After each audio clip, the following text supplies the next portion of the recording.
Sappiamo che località è, consideriamo persone che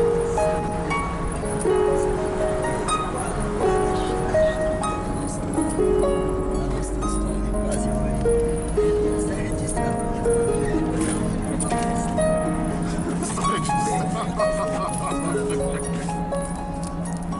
On a voulu une fête en France pour rencontrer nos compagnons de route français et renforcer la communauté internationale Les Galline et Felici. Pour réaffirmer la force des faits, la nécessité et la possibilité d'une nouvelle humanité, d'un nouvel humanisme. Nos amis français ont organisé la magique festa des courts-circuits à Veynes au début du mois de juillet. Et jusqu'à présent, on ne les a pas assez remerciés. Trop pris par beaucoup de choses à faire dans nos champs, avec nos nouvelles plantations et avec la gestion du consortio. Mais aussi par les choses à faire pour lesquelles nous avons été désignés lors de la fête à Veynes. Et à nous, comme vous le savez, ça nous plaît de faire les choses bien. À Veynes, on a été confronté à beaucoup d'aspects de la construction de la filière courte. Parmi ceux-là, la proposition des coproductions. La rencontre avec les associations de consommateurs à Veynes a confirmé que la distance entre producteurs et consommateurs peut être encore plus réduite et que l'idée des coproductions est très proche de celle de l'économie basée sur le respect réciproque et l'attention pour les choses bien faites qui, pour chacun de nous, membres des Galline Felici et consommateurs, fait partie de notre quotidien. Pourquoi une coproduction ? Les avantages réciproques sont divers et nous en avons déjà parlé à plusieurs reprises. Le producteur aura accès à un crédit à taux zéro, finalisé lors de la mise en place des plantes dont les fruits sont vendus avant même d'apparaître. La possibilité de resserrer encore plus les liens avec les consommateurs et un engagement réciproque à long terme, c'est-à-dire participer à un projet qui vise encore une fois à restituer valeur et dignité à la nourriture ainsi qu'à ceux qui la produisent. De plus, les consommateurs ont la possibilité de choisir les productions à implanter, de se sentir encore plus partie prenante de la production et de prétendre encore plus suivre chaque aspect de la filière.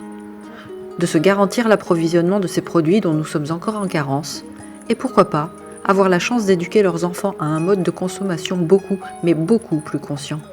Parce que comme nous, ils considèrent les produits de la terre comme de la nourriture et pas comme une marchandise. Je crois qu'il n'y a pas grand-chose à ajouter à ces considérations, même si on pourrait en parler longuement. Je vous dis donc rendez-vous à Paris et vous laisse en partageant avec vous l'agréable sensation que notre petite révolution gentille soit possible. Ou plutôt soit, tout simplement. Raisonner avec vous de coproduction et en projeter ensemble les modalités confirme une autre manière de vivre l'économie, tout à fait différente par rapport à celle dans laquelle les intérêts des producteurs et des consommateurs s'opposent.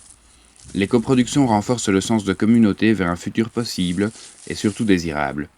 Mais ce pacte exclut tout ce qui n'est ni nous ni vous. Et on croit qu'il est nécessaire d'adopter toutes les stratégies pour étendre ce nous. Si d'un côté nous essayons d'impliquer toujours plus de producteurs dans la conversion agricole et culturelle dans la petite révolution gentille, de l'autre on donne un regard toujours plus attentif à ceux qui restent exclus de ces pactes. Et c'est avec une grande joie qu'à Veynes, lors de la rencontre sur les projets d'agriculture sociale avec les migrants, on a vu converger des dizaines d'associations. Beaucoup de gens ont participé activement à la réunion. L'objectif était d'impliquer tous les présents au but de formuler des idées concrètes sur lesquelles travailler. Objectif atteint seulement en partie. D'un côté parce que c'était très fort le besoin de chacun de raconter son expérience. De l'autre côté, parce qu'il y avait aussi des problèmes de communication entre les gens qui parlaient deux langues différentes, italien et français. En plus, il n'y avait pas beaucoup de temps et les participants étaient nombreux. Cependant, à la fin, on a réussi à concevoir des pistes très intéressantes. La première, c'est communiquer tous les aspects positifs de cet argument en utilisant la plateforme de Lo Faccio Bene Cinefest, où il y a une section dédiée au regroupement des expériences positives d'accueil, de réinsertion des migrants, etc., soit en vidéo qu'en pièce écrite. Tout ça au but de faire comprendre que les migrations représentent une bonne ressource, mais aussi pour prendre exemple et pour diffuser aux autres lieux des initiatives très intéressantes. La deuxième piste, déjà discutée entre les membres de Galline Felici, c'est la formation technique, c'est-à-dire former un ou nombreux migrants pour les travaux agricoles, par exemple la récolte des fruits, le lagage, etc., au but de créer une équipe de travail spécialisée, qui pourrait faire des travaux soit pour les consortiums, soit pour ses membres. Cette rencontre a beaucoup renforcé en nous la conviction que les sujets actifs en Europe, pour construire des alternatives, doivent proposer des solutions concrètes et faisables pour affronter positivement et créativement la question de l'immigration. Démontrant l'avantage d'un accueil qui voit les migrants comme protagonistes plutôt que comme bénéficiaires d'assistance bienveillante.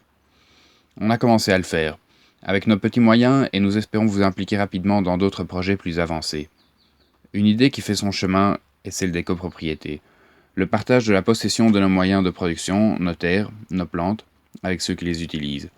D'une part les consommateurs responsables, et d'autre part avec ceux qui travaillent avec nous pour que ces plantes produisent le meilleur fruit possible. Ainsi, suite aux sollicitations de chers amis parmi vous, on commence à raisonner sur les routes à parcourir pour que le consortio soit d'une certaine manière géré par les consommateurs, les ouvriers, en plus que par les producteurs. On en parlera à la prochaine fête des courts-circuits. L'été prochain, entre deux danses, l'augmentation du renfermement sur soi-même des communautés qui regardent sur la défensive tout ce qui vient de l'extérieur, qui montent des murs pour défendre une identité souvent fausse et insoutenable, dans une globalisation qui voudrait la libéralisation des flux de capitaux et de marchandises, et au contraire une toujours plus grande restriction des flux humains, impose à ceux qui ont à cœur l'humanité entière d'agir résolument dans nos existences et de chercher de nouer toutes les connexions possibles avec les temps et tant d'autres qui retiennent que seule la solidarité active permet d'attester l'inviolable dignité d'être humain.